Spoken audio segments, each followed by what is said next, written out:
ఇలా టీఆర్ఎస్ ప్రభుత్వం ఏం చేసింది అంటే కోనరావుపేటలో ఇవాళ మీరు సిరిసిల్ల నుంచి ఇక్కడికి వస్తుంటే బ్రహ్మాండమైన మల్కపేట రిజర్వాయర్ కనబడుతుంది మీకు. అక్కడ మా లక్ష్మీ నరసింహారావు గారు బ్రహ్మాండంగా కోట్లాది రూపాయలతో అద్భుతమైన వెంకటేశ్వరుల గుడి కట్టిండు. ఒక్క రూపాయి రాజన్న గుడికి తెచ్చినవా బండి సంజయ్? పోనీ ఒక్క రూపాయి మా కోనరావుపేటలో ఉన్న గుడికి చందా ఇచ్చినవా? లేదా వేములవాడ కొండగట్టు అంజన్నకు రూపాయి తెచ్చినవా? నరేంద్ర మోడీ కాడికి వెళ్లి నీకెందుకేయాలి ఓటు? ఒక్క బడిదేలే, ఒక్క గుడిదేలే, ఒక్క విద్యా సంస్థదేలే, ఒక్క పరిశ్రమదేలే, ఏం చేసినవయ్యా అంటే దేశం కోసం ధర్మం కోసం అనుకుంటే గాలి తిరుగుడు, గాలి మాటలు. ఒక్క పని కూడా తేలే. ఆలోచించండి, ఆగం కాకండి. ఇలా కాంగ్రెస్ పార్టీకి అయితే నాకున్న అవగాహన మేరకు ఓట్లేసే పరిస్థితి అయితే లేదు. ఎందుకంటే పెన్షన్లు వచ్చిన వాళ్ళు ఉన్నారా ఇక్కడ? ఆసరా పెన్షన్లు ఉన్నారా? ఎవరైనా చేతులు జర ఉన్నోళ్ళు? ఒక నెల పెన్షన్ ఎగ్గొట్టిండు రేవంత్ రెడ్డి, ఎరికేనా మీకు? జనవరి నెల పెన్షన్ ఎగ్గొట్టిండు, ఎరికేనా? మరి ఇంకా మళ్ళా సిగ్గుదప్పి వాళ్ళ కొట్టేద్దామా? నెల పెన్షన్ ఎగ్గొట్టిండు. 4,000 అన్నోడు 2,000 ఇవ్వకుండా ఎత్తగొట్టిండు. ఆయన నమ్ముదామా? మళ్ళా పొరపాటును నమ్ముదామా?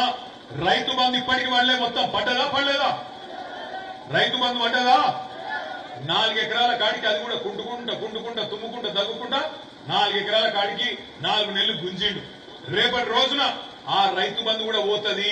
దయచేసి గుర్తు పెట్టుకోండి. రైతు బంధుకు రామ్ దళిత బంధుకు ఆనాడే ఎత్తగొడతాడని కేసీఆర్ గారు చెప్పిండ్రు. మిమ్మల్ని నేను కోరేది ఒకటే, కేసీఆర్ గారిని మళ్ళా తెచ్చుకుందామా?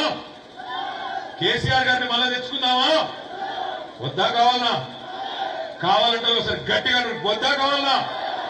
కేసీఆర్ తిరిగి కావాలంటే మీరు ఒక్క పని చేయాలి. మీరు మాకు ఒక 10-12 ఎంపీలు అప్పచెప్పుండ్రి. సంవత్సరం లోపల రాష్ట్ర రాజకీయాన్ని కేసీఆర్ గారు తిరిగి శాసించే పరిస్థితి మళ్ళీ వస్తుంది. ఈ సన్నాసులు మళ్ళీ పోయే పరిస్థితి తప్పకుండా వస్తుంది.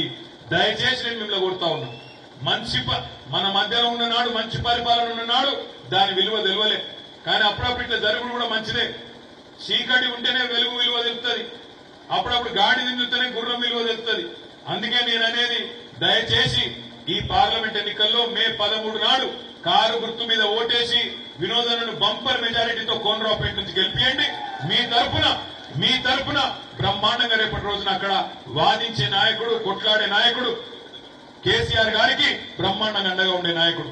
మేము వీడికి బయలుదేరి వస్తున్నాం. కొద్దిగా ఆలస్యమైతే కారణం ఏందరికైనా సిరిసిల్ల ఈ ఒక్క రోజుల 2 నేత కార్మికులు ఆత్మహత్య చేసుకున్నారు.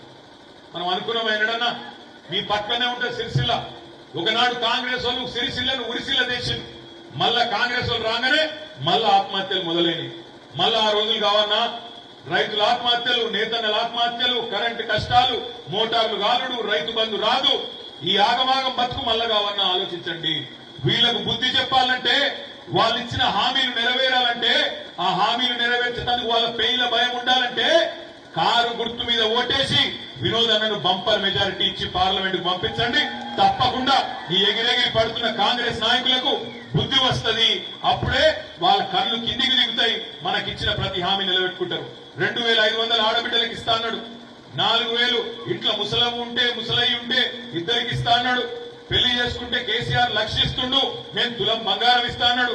దొరకలేదా బంగారం? మరి బంగారం షాపులు కమ్మి పడ్డాయా? దొరకలేదా తులం బంగారం? కాంగ్రెస్ వాళ్ళని నమ్మి మోసపోయినారు మీరు. ఒక్కసారి మోసపోతే మోసం చేసినోంది తప్పు. రెండోసారి మళ్ళా వాళ్ళ చేతుల్నే మోసపోతే మన తప్పు అవుతుంది. యాది పెట్టుకోండి. ఒకసారి మోసపోతే మోసం చేసినోంది తప్పు. రెండోసారి మళ్ళా వాళ్ళ చేతుల్నే మోసపోతే ఈసారి మన తప్పు అవుతుంది. యాది పెట్టుకోండి. వాడు తులం బంగారం కాదు కదా, తులం ఇనుము కూడా ఇయ్యడు మనకు.